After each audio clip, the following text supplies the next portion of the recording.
ITDP general సెక్రటరీగా ఉన్నారు parliament.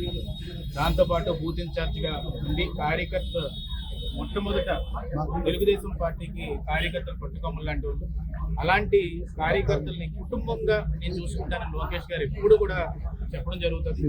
అయితే గత 5 ఏళ్ళు అపోజిషన్లో ఉన్నప్పుడు మెంబర్షిప్లో కూడా టాప్లో నిలిచి, భవిష్యత్ గ్యారంటీ కార్యక్రమంలో కూడా టాప్లో నిలిచి, ఎప్పుడు కూడా ఒక స్ట్రాంగ్ ఫాలోవర్గా, నిజాయితీ అని ఫాలోవర్గా ఈరోజు టీడీపీకి నిలిచిన వ్యక్తి వెంకటేష్ గారు ఇలా చేసుకున్న వెంటనే, ఆత్మహత్యకి అటెంప్ట్ చేశారని తెలిసిన వెంటనే లోకేష్ గారు చాలా బాధపడి వెంటనే ఇమీడియట్గా ఆయన ఆఫీస్లో ఉన్న యంత్రాంగాన్ని మొత్తం కూడా కదిలించి వెంటనే ఎక్కడ జాయిన్ చేస్తున్నారు, హాస్పిటల్ డాక్టర్ గారితో మాట్లాడాలి ఏంటి అని అంటే, మల్లికార్జున్ గారు డాక్టర్ గారు ఆయన చేతితోటి ఈరోజు వెంకటేష్ గారిని ఎలా బాగుపరిచారంటే నిజంగా అప్రిషియేట్ చేయాలి డాక్టర్ గారికి.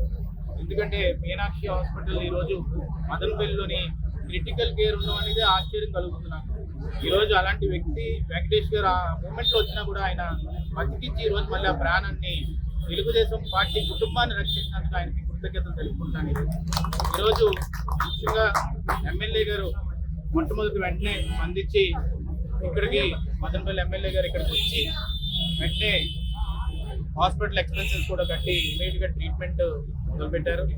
అలాగే ఇక్కడ మన తెలుగు అధ్యక్షులు శ్రీరామ్ చంద్రబాబు గారు కూడా వెంటనే నేను కోఆర్డినేట్ చేసినప్పుడు ఆయన స్పందించి ఎలా ఉంది అప్డేట్ అంతా చెప్పి మళ్ళీ లోకేష్ గారికి నేను మెసేజ్ ఇవ్వడం కూడా జరిగింది.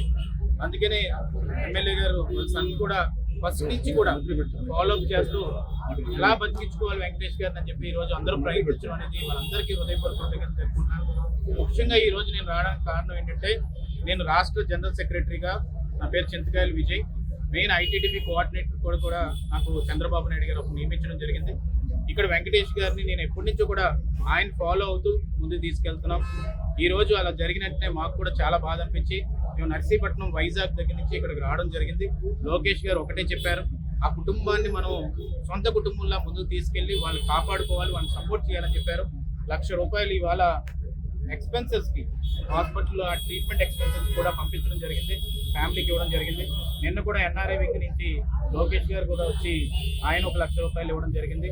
అలాగే ఇక్కడ ఉన్న లీడర్స్ కానీ అందరూ కూడా సపోర్ట్ చేసి టైంకి తీసుకొచ్చి ఆయన కాపాడినందుకు అందరికీ కృతజ్ఞతలు తెలుపుకుంటూ, రేపు రానున్న రోజుల్లో లోకేష్ గారు చెప్తుంది ఒకటే అండి, కార్యకర్తలు కానీ బూత్ ఇన్ఛార్జీలు కానీ ఏమన్నా కానీ మొహమాటం లేకుండా వాళ్ళు రీచబుల్లో ఉన్నారు. ఆయన వాట్సాప్ మెసేజ్ ప్రతిదానికి రిప్లై చేస్తారు. ఉదయం 5 గంటలకి అందరికీ కూడా రిప్లై చేస్తారు. కోవిడ్ టైంలో హెల్ప్ హోప్ సైకిల్ అని చెప్పి ఒక కార్యక్రమాన్ని పెట్టి ప్రతి ఒక్క ఇంటికి కార్యకర్తకి ఎవరికైనా ఇబ్బంది అయితే మందులు పంపించారు భువనేశ్వర్ గారు.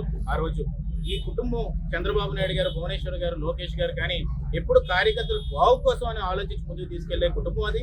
అందుకే నేను కార్యకర్తలందరినీ రిక్వెస్ట్ చేస్తుంది అంటే, లోకేష్ గారు ఒకటే చెప్తుంది, మీకు ఏమన్నా సమస్య ఉంటే ఒక మెసేజ్ కొట్టండి, కానీ ఏదన్నా ఇలాంటి ఆలోచనలు మానేసే, మన ప్రభుత్వం ఉంది, పార్టీ స్ట్రక్చర్ ఉంది, యంత్రాంగం ఉంది, ఏ సమస్య ఉన్నా కూడా లీడర్షిప్ చెప్పుకుంటే సాల్వ్ చేసే శక్తి, సత్తా, క్యాడరు, కుటుంబం మంది.